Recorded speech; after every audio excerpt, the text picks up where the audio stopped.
أعوذ بالله من الشيطان الرجيم.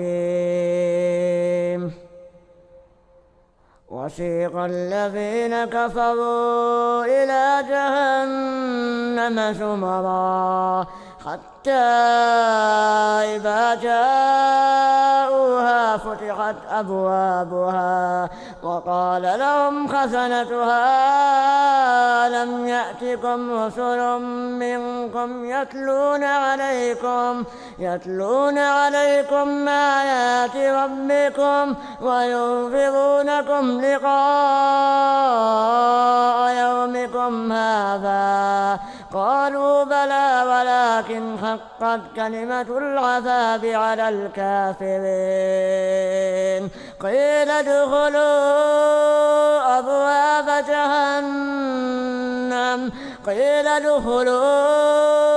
أبواب جهنم خالدين فيها وبئس مثوى المتكبرين. وسيق الذين اتقوا ربهم إلى الجنة زمرا حتى إذا جاءوها وفتحت أبوابها وقال لهم خزنتها سلام عليكم طبتم فادخلوها خالدين. وقالوا الحمد لله الذي صدقنا وعده وأورثنا الأرض نتبوأ من الجنة حيث نشاء فنعم أجر العاملين. وترى الملائكة حافين من حول العرش يسبحون بحمد ربهم وقضي بينهم بالحق وقيل الحمد لله رب العالمين.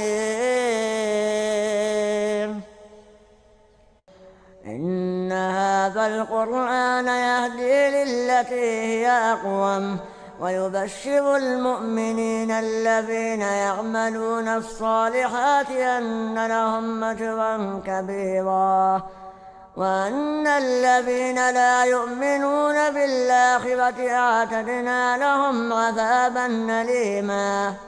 ويدعو الإنسان بالشر دعاءه بالخير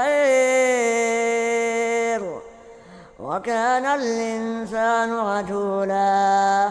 وجعلنا الليل والنهار آيتين فمحونا آية الليل وجعلنا آية النهار مبصرة لتبتغوا فضلا من ربكم ولتعلموا عدد السنين والحساب وكل شيء فصلناه تفصيلا. وكل إنسان ألزمناه طائره في عنقه ونخرج له يوم القيامة كتابا يلقاه منشورا.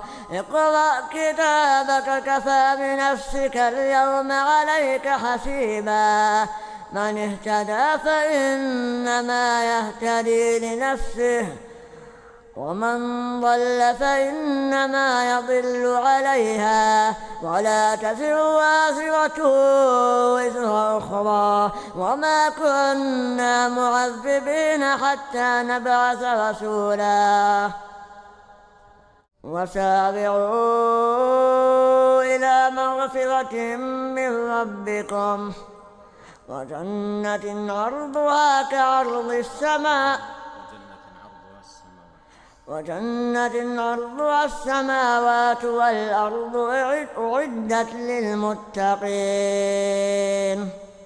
الذين ينفقون في السراء والضراء